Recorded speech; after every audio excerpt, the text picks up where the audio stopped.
Making a video has never been easier, yet the world of video production remains, well, complex. Now, I believe this complexity stems from the combination of tools, the people, and the tasks that are required. As a self-taught video producer, I am now reaching out to peers to confirm or deny this hypothesis. Producers and others who have more experience, certainly across more situations. And I hope you will join me on this journey as we meet the professionals and learn how they are dealing with their own version of complexity found in video production. And today, I'm speaking with Craig Taylor, a Bay Area video producer with decades of experience. In fact, we even overlapped a bit when he was part of a creative team at Cisco specializing in these, higher end, more visual, less talking head type of projects. It was really fun to catch up with Craig, and of course, I did learn a few things.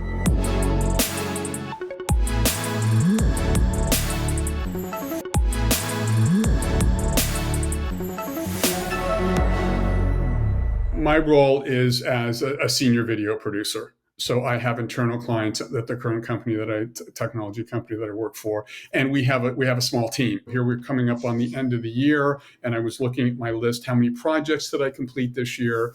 And I think I was at 25, and I'm like, well, that's kind of low. But one of those 25 had 25 videos within it in 25 different languages. So I actually produced 50 videos in a year. Okay, so it's like one a week. And that one took up a lot of your time, I bet. You do just about everything. I mean, you don't shoot, you don't edit, but you're doing things that a PA can do, a production coordinator can do, that we don't have the budget to bring in, right? So a producer is a higher level, and you have people working for you, executing certain things. I do everything from booking my own travel to finding out catering for the crew, that I'm going to be in Germany. I do all that little stuff as well. So There's a lot that goes on. It's not from on high, with subordinates below. Everybody works on the team, but there are a lot of T's to cross and I's to dot. Well, so as you're moving from production to post-production, though, are you staging those files for an editor? So currently, to get the content to an editor, if I'm traveling, I take some portable hard drives with me, before I leave the country, the city, whatever, download it onto the hard drives. The production company or the cameraman retains it until I get back to the States. I back it up and I FedEx a drive to an editor and give them some guidance, right? We have a project management tool, which I've been pretty vocal about. It's not intuitive. It needs a lot of improvement because the people that designed it were internal to our company rather than purchasing an off-the-shelf product that works. Yeah. And I use it to a certain degree, and my colleagues use it, but I don't know if these are the same degree as I do. So I cross-check myself. It has folders where you can put scripts and invoices and whatnot. It has a folder where you can put links to versions of films. So I put the links so in the future, somebody can go back and look at version 2 and number 5 of this project. But I also save all that stuff on my hard drive. So Safety. I have a folder for every year, 2022, 2023. Then I have a project folder for every project. That my process is, it's got the project number and the project name, and I dump everything in there. Anything that's digital, scripts, estimates, photographs, PowerPoints, boom, it goes into there. So if you asked me for a link to a project I did a year ago and you had a project name or a project number, I could get it in 30 seconds. How do you do the handoff to other resources or between resources? We use WeTransfer to send files back and forth. So when an editor's done with a project, we've got approval. I tell the editor, we have approval. Send me the variety pack of files that you make. We use Vimeo as our review tool. So I have editors post every version to Vimeo, and then I send the links individually. Some editors like to override version 1 with version 2, so the link stays the same. And I ask them to not do that because I want all the versions to be available in the future so I can quickly send a link. So those are the 3 tools that we're kind of using. The last 2, WeTransfer and Vimeo, are eventually going away because we'll have a new MAM system. And we're going to train our clients on how to use that review tool, which allows for making changes in line, like Frame.io. And that's where we have all our content and metadata, et cetera, et cetera. So we'll be eliminating these other two third-party tools. So you scale, it sounds like, through freelancers. That's going to depend on geography and skill set as assigned to the project. And so part of that value that you bring as a senior producer is to say, here's the elements we need. I'd like to break down kind of a typical workflow with the understanding that I would imagine that you've got multiple, because I like to think of these things in isolation, but there's a reality that at any given moment in time, you've probably had multiple projects at different stages of development, at least one, if not two shooters. Someone's shooting primary while someone else is shooting B-roll. Maybe you're at an event. You've got scripts being written, versioning, and different stuff like this. You're overseeing these processes. Are you just collecting that data like any corporate employee would on your hard drive and or storing in some kind of a cloud-based solution, perhaps that your company supports? I will either upload it into the MAM from my location if I have the bandwidth and time to do that, or I'll wait until I get home. But that's how my editor will then access it through the MAM. No more shipping, $50 hard drives around the world between me and my colleagues, and where is everything. So that's how that will get done. That sounds like a great way to start reducing the number of tools that you have to play with and keep in sync and consider. Because after you go through all of that, though, you have a combination of raw assets. You have maybe text files associated with either transcripts or closed captioning. And then you also have, of course, finished versions that either could be for different distributions, or different aspect ratios, different audiences, perhaps even. And so the idea is that all that's going to be stored in the MAM going forward, so that if Craig should suddenly disappear, can someone come in and pick up where you left off, conceivably, in the long run? Yeah. So it's going to be primarily, digital assets. I don't know that it's going to be scripts or scripts notes per se, but it'll certainly be the raw footage from a project. It'll be each of the versions. It'll all be tagged, with metadata. So if I need something of our CEO and I type his name in, it'll give me everything that he's appeared in. Or if I say London office, I'll get B-roll from footage in the London office rather than trying to figure out what project it came from. Gotcha. And yeah, we will send our clients there. There will be a link that we send out for version 1, and then they can watch it. They watch it in the interface, and they'll be able to make notes, just by hitting the space bar and editing a note at that point. It hasn't fully been deployed. I've only played around with it for a little bit. But you're creating what they call collections. They don't call them folders. They call collections. So every project has a collection. But then you can, like I said, you can search broader. I'm looking for something that's 2K, 4K, 4K of the Houston office. Like anything else, it's dependent on how much information you tag it. Where do you find the inefficiencies in your workflows right now? Is that a big one in terms of footage and the number of tools being used and working between them and then keeping track of all that at any given moment? Yeah, that's part of it. Certainly there's a lot of different tools. I can think of an example of, it's probably been a year now, but I remember one day, and for some reason I remember it being a Friday afternoon, weekends rolling up, and one of my colleagues sends out an email to, a broad group of people.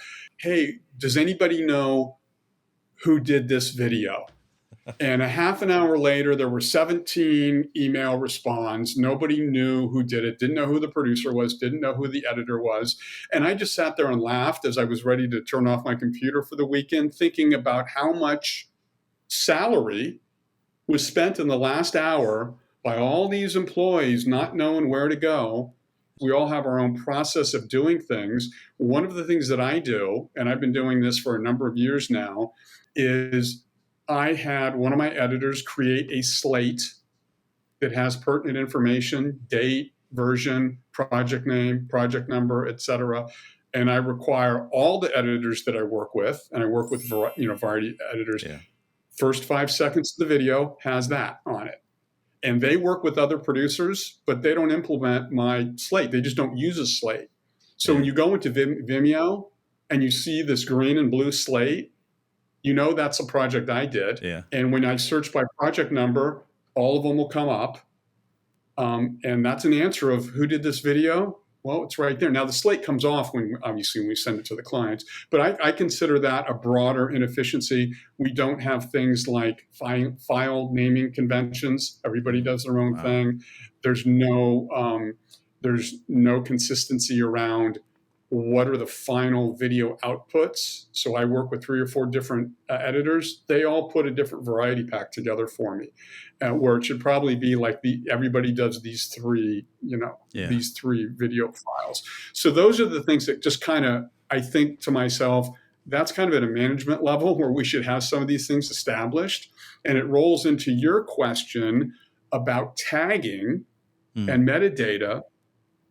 We hired somebody within the past 6 months to manage the MAM. We hired a new person to do just that, right? So it's not me trying to figure out my colleagues. So he's gone in, he interacts with all of us. He's had a number of meetings with producers and editors about what they want to see. When we did the bake-off with this company, we arrived at this company after about a year of talking to other companies that provide MAMs, and he's figured out the data fields. He says, these are the fields that we have for metadata. What else would you like for me to add? We can always add later. So it's the basic stuff: producer, shooter, time,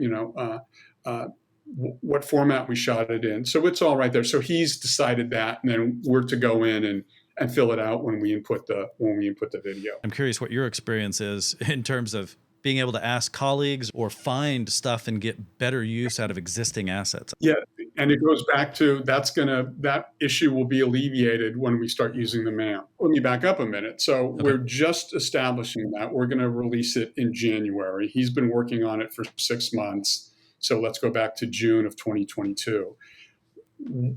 Part of what he's done is he's gone back to 2021 and 2020 and taken all the videos that were produced in those 2 years and putting all of that into the MAM. And that means collecting it from different people, or is there a central repository, or at least a final assets? It's a combination of the two. Combination of the two. I can give them links or their hard drives or whatever. So now we're building our library. So to answer your question about B-roll, if I want to go find B-roll of one of our offices in a specific country, I can enter that and it'll just pop up. I don't have to ask, hey, Bill, did you shoot in Singapore? Where's the B-roll that you did in Singapore in 2019?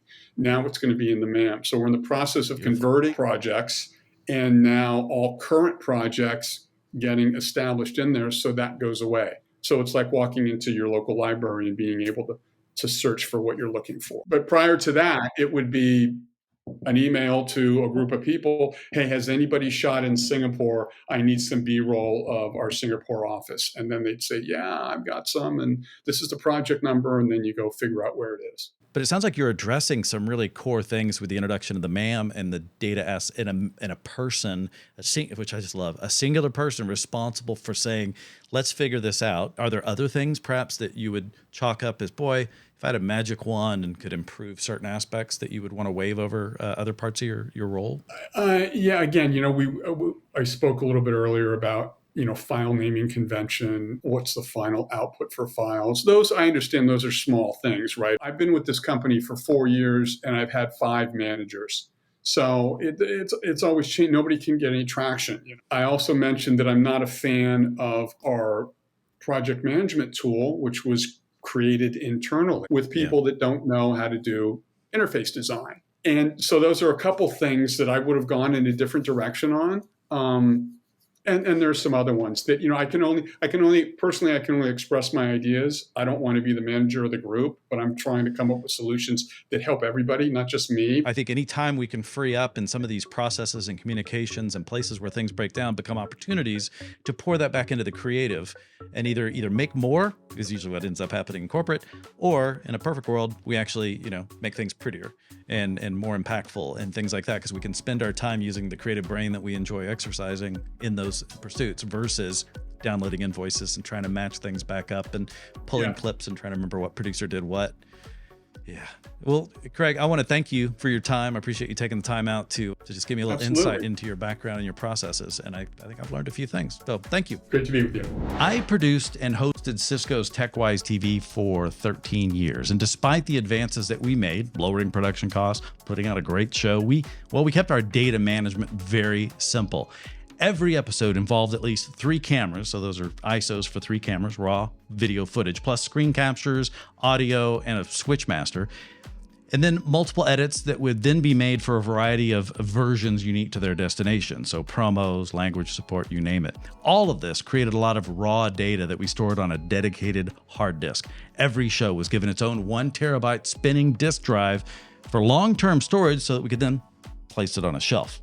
Simple, but not so reusable or shareable. Final assets were tracked in a homemade database that did slowly evolve as we improved our workflows, but despite the show's long-term success, I would say we never really got it to where we dreamed that it could be, which makes me wonder just how much more successful we could have been. My point, there are too many cycles being spent managing media instead of maximizing the creative. And as we learned from Craig, well, this is not all that uncommon. It is, in fact, amazing how such an important marketing and brand function remains viable, along with these manual processes that are straining to keep sync between multiple point solutions. Craig and his team are headed in a good direction. I really like what they're doing, but 6 months to set up a media asset management system just reminds me that it can't happen fast enough. In fact, if you're looking for a quick, less expensive solution to your own media complexity, I encourage you to sign up for a free trial of newspark.io. There, you're going to be able to see just how easy it can be to set up projects, store multiple file types, leverage the power of AI for tagging and captions. You can set up reviews and publish to multiple destinations of your choice. You can check all that out. It's quite easy. It's cloud-based. Check it out, newspark.io. My name is Rob Boyd. I hope you'll join me again as we continue to explore this space further.